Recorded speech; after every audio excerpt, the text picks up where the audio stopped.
Hey everybody, how's it going? Happy Father's Day. Happy Father's Day. Got a guest right here with me.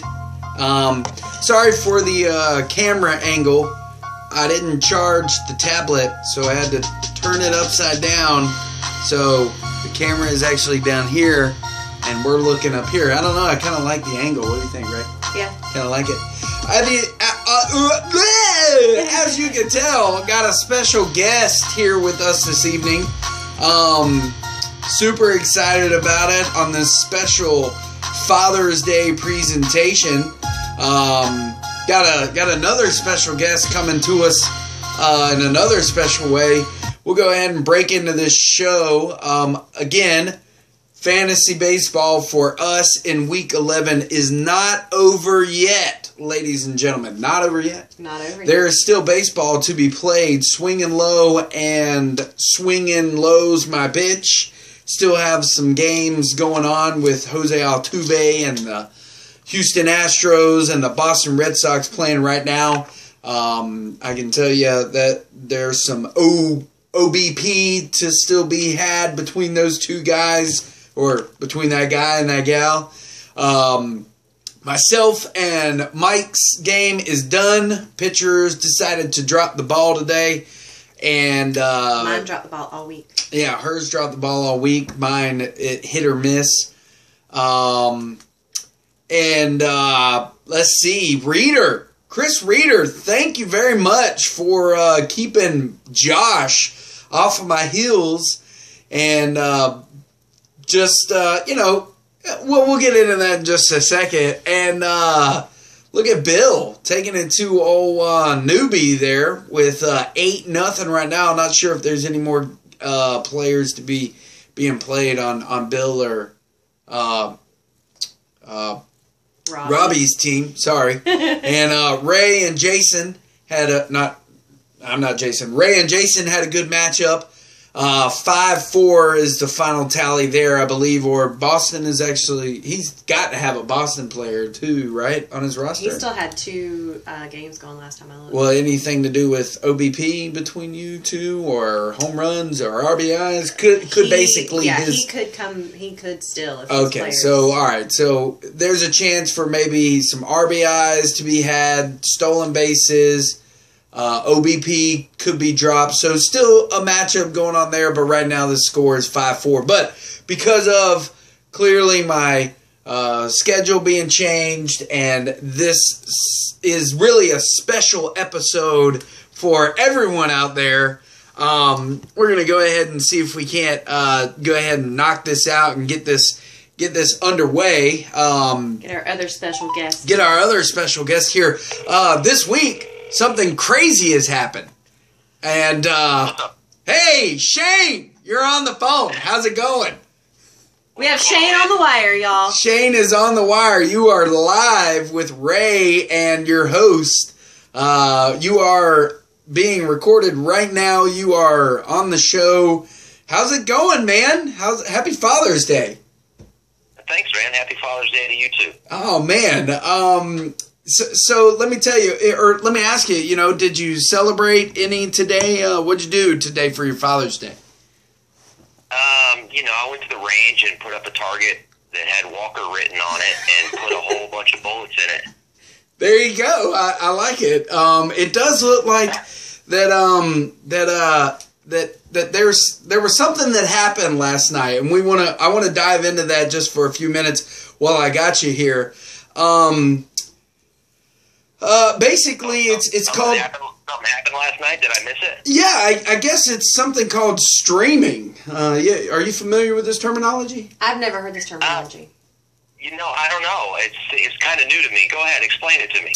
Well, okay, like from what I gathered off of Google and talking to Ray about it, because she's notorious for streaming pitchers, is basically that when you start to see that there's certain pitching categories that you're going to be ultimately losing out on, strikeouts, maybe the potential for quality starts, ERA, whip, things of that nature, that, well, what you would do is you'll look at what teams are going to be having pitchers pitch tomorrow, and you would go ahead and pick them up and put them on your roster and start them in hopes that they will get you a lower ERA, higher strikeouts, and possibly a quality start. I think that's what it's called, streaming, right? Streaming, yeah. I think that might be my interpretation of streaming, and it has been clarified in chat. If you go all the way back in the chat, I'm sure you'll see it.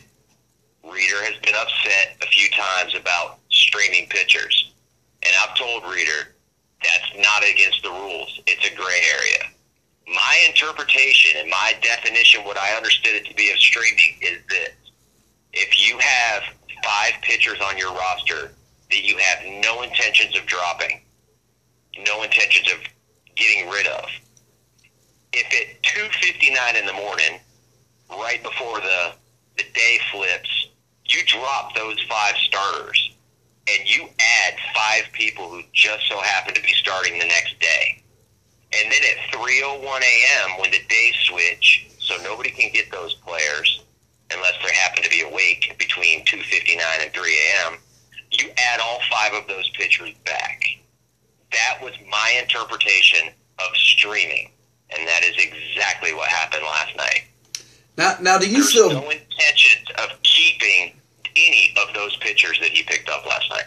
Which is what I do. I keep the pitchers I pick up.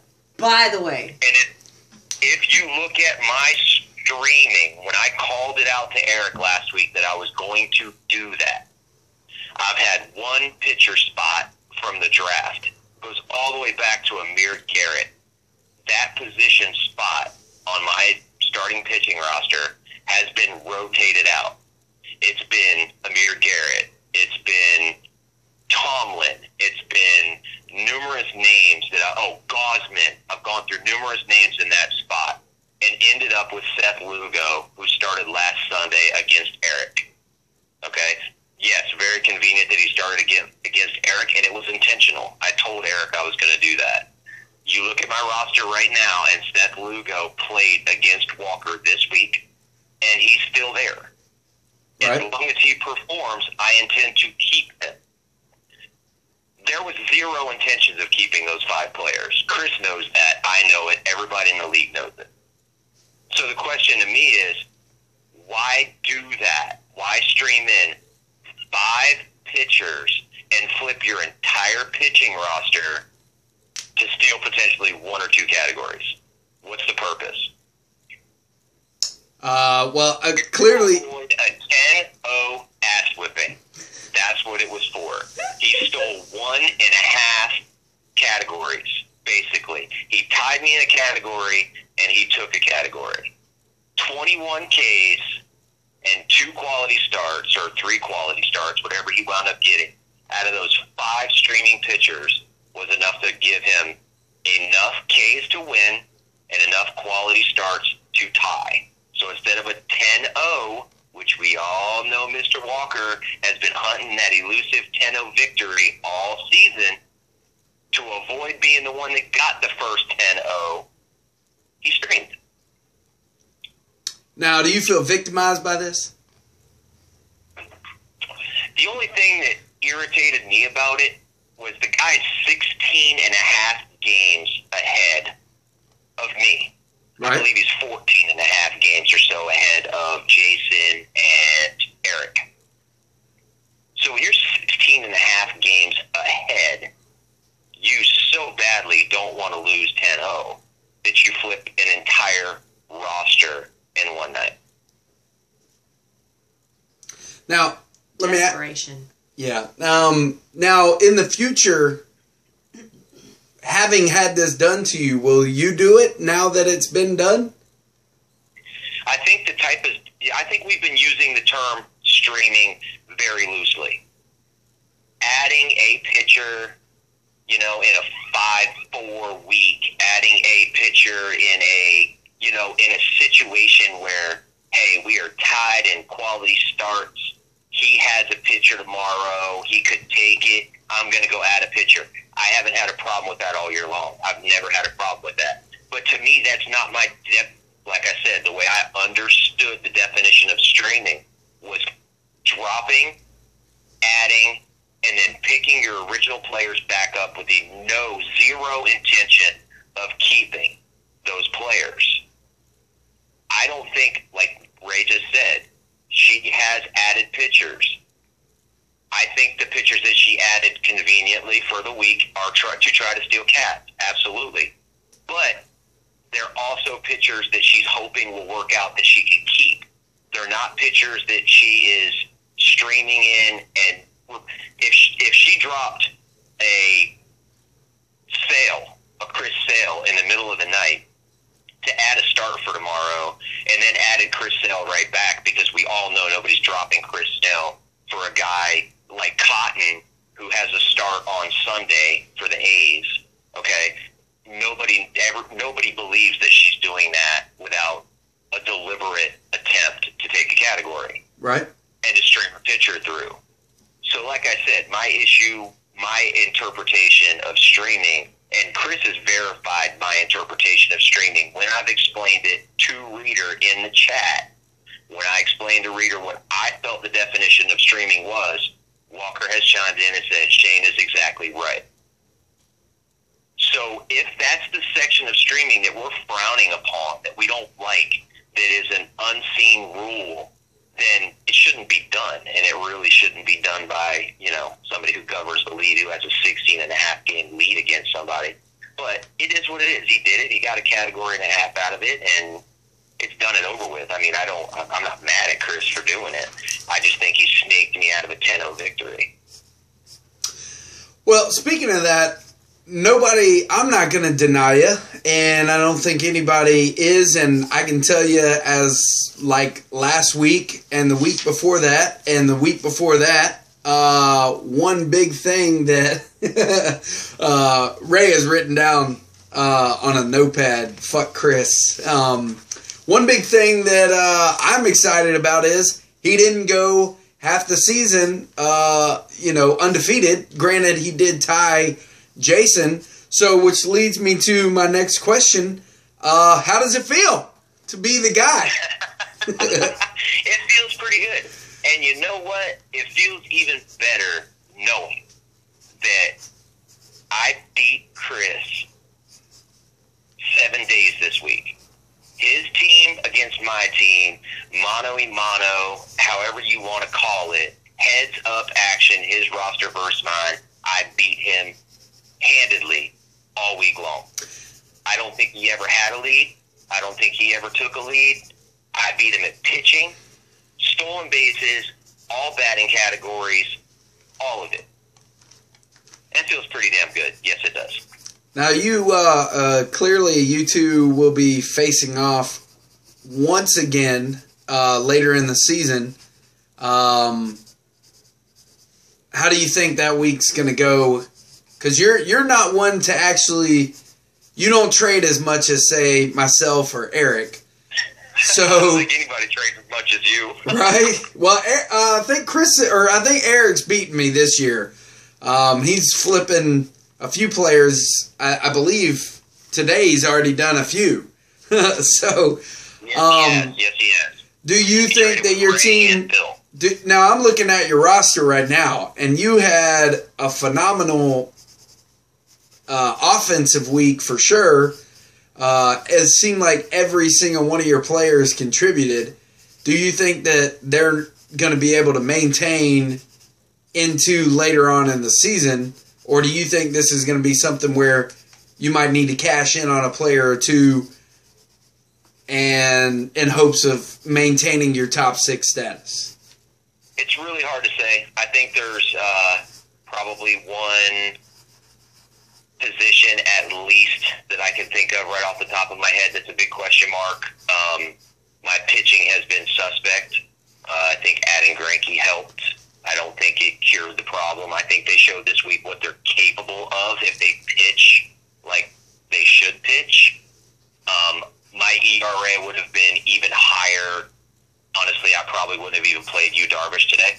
Had we played the game straight up, I probably would have sat Yu Darvish today because Yu Darvish went out and blew a gasket today, so I probably wouldn't have even played him. I had a big enough lead in quality starts. I had a big enough lead in ERA and WHIP, and even Ks for that matter. I really didn't need to play Yu Darvish today. But, circumstances changed, and I felt it wasn't going to hurt me to play him. There was no way he could damage my ERA, WHIP, or anything else enough. If anything, I needed that quality start, and I didn't get it. So, but, I think if my pitching staff pitches the way that they are capable, I'll be all right. But there's definitely a question mark on my offense that I could replace. I don't even mind saying it. Gardner has been performing probably beyond what anybody's expectations were of him. I think it has to do with the fact that he's on a really hot offense. He's playing with guys like Matt Holliday, who are having a freaking crazy year for a guy that age. And then he's playing with a kid that is just blasting everything he touches out of the park. So I think he and probably Castro, too, are both having a little bit of a resurgence. But long term, I don't think he's the strongest link in my outfield.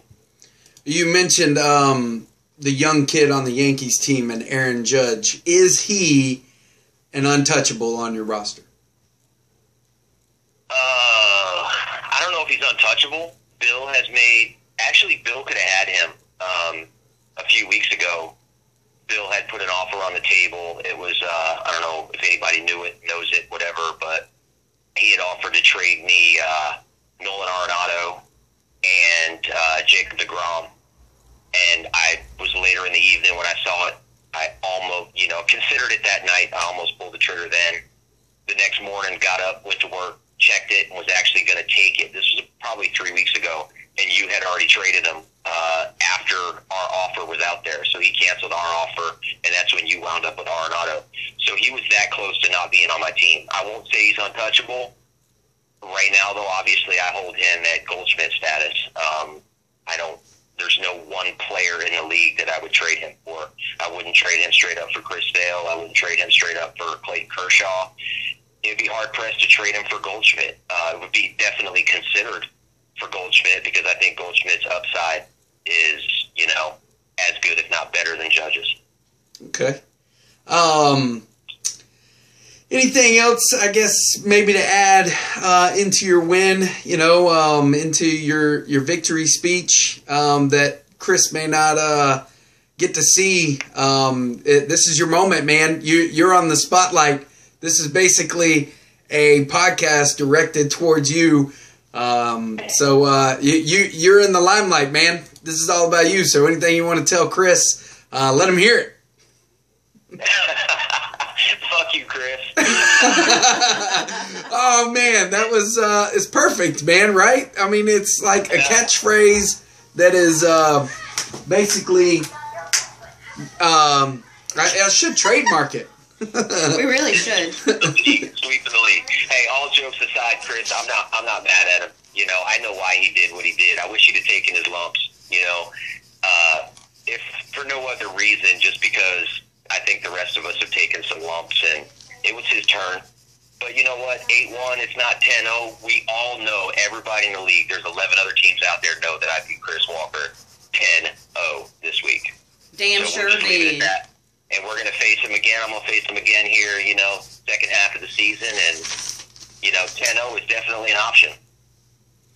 Well, I got to say, too, after what Chris said in his short little video blip, that basically the reason he did it because he didn't want to face off against you in the playoffs with a chance at having you had beat him in the regular season 10-0 in a potential tiebreaker.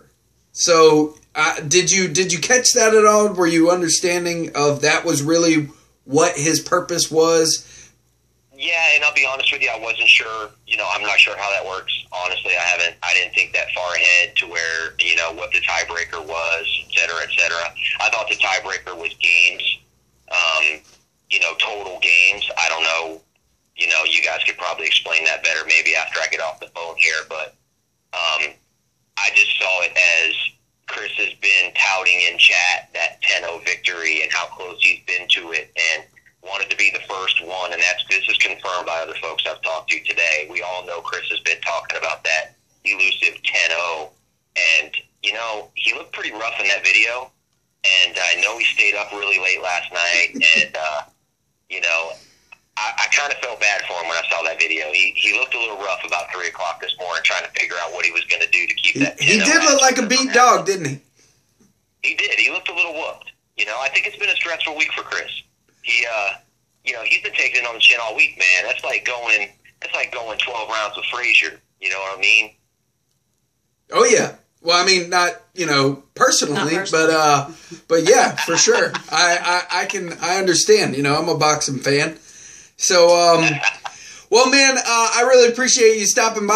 I actually really enjoyed this little phone bit. I think it was really cool. I think I'm going to do it again because this is definitely a first time for me.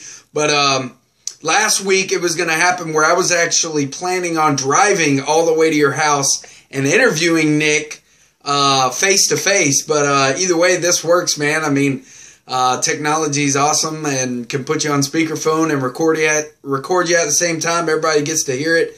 So I think that's really awesome. I want to be, if not the first, because I'm sure Nick was able to put your dick in her mouth. There you go, Nick. You know, not just for Father's Day purposes, but you know, she got a load from a winner today. I don't know if she got it on her face or in her hair, or maybe she put a little bit in her stomach, but but either way, she got the load of a winner. 8-1 looks like your final score, and granted, like I said, and like you've already mentioned too, nobody's going to take away the fact that it was 10-0. We all saw that ass whooping, and but hey, you know what? And rejoiced. I think we all see that ass whooping Chris Reeder's handing out right now. Oh yeah, he actually wind up with the first 10-0 win of the season. I believe you are correct. Right now. I believe you are correct. If I just looked at, I don't think that either one of them have batters right now in this game. So you and I can go ahead, and Ray as well can go ahead and say congratulations to the first 10-0 victory to Reeder in the league. And it went to the other Chris. Oh shit. Oh, okay. So again, man, congratulations.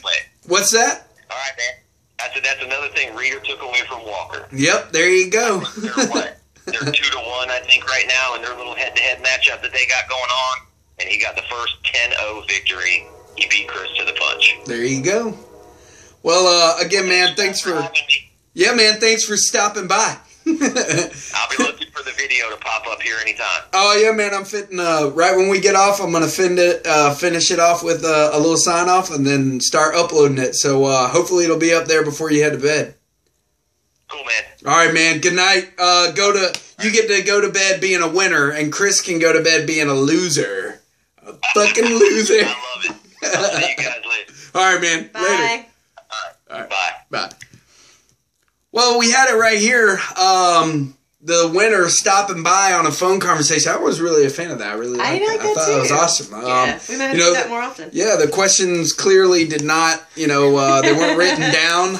My notepad is all with some good paraphernalia of fuck you, Chris. And I think that's really, Chris, in all honesty, you did it to yourself, buddy.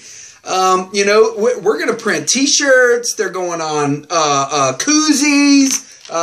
They're probably, I don't know what else we can do, but we're going to start a hashtag on social media, Down with Chris Walker or Down with Walker.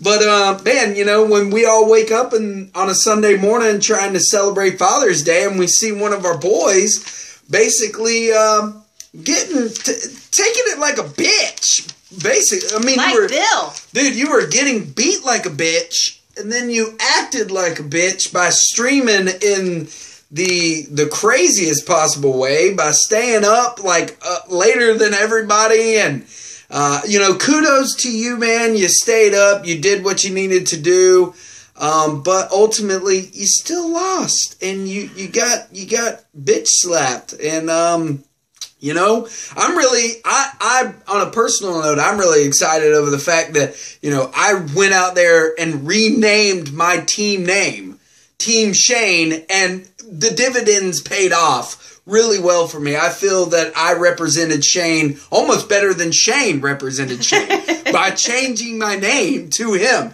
I can tell you it made for a little bit of confusion on a trade that Eric and I had earlier on the week because he thought Shane was trading people with him. So, but again, man, you know, a resounding fuck you, Chris, one more time. And, you know, congratulations in joining the losers column. You do not get to go 11 weeks, half of the season being undefeated. You do not get to be the first one that goes 10-0 on the season. And the bottom line is, I hope that your descent is harder and faster than anybody's. And you can just start looking up at somebody else's undercarriage for a little bit, you bearded fella. Fuck. But again, happy Father's Day to everybody. Thank you for my little ones for making me a father. You're welcome. Y'all like that, didn't you? Give me a kiss. Again, thanks Shane for stopping by. That was, again, really awesome. I really enjoyed that. Not your typical podcast this week, but not your typical ass whooping of the team number one. And yeah, we should see some leaderboard changes here coming up. Reader, I think the year 10-0 score, I don't know, let's say that one more time. 10-0? 10-0. 10-0 on the number 6 team in the league. I can see Josh falling a little bit. My team got beat too. You know, I played against the team that didn't start playing until Sunday, but it just goes to show that it really doesn't fucking matter if you pay attention to your roster all week or not, because you still might lose. So, again, Week 12 coming up, the second half of the season. Hope everybody has a good Week 12. Trades are happening right now. It's still very competitive. Except Chris. Chris Walker wasn't very competitive this week. You look like shit. God, he got that ass beat. But, However hey, you do that. spank that ass. Spank that ass. Hey, you got a little Eric or Chris, you got a little something right here all up in your beard. I think it might be Shane's dick. Dick cheese.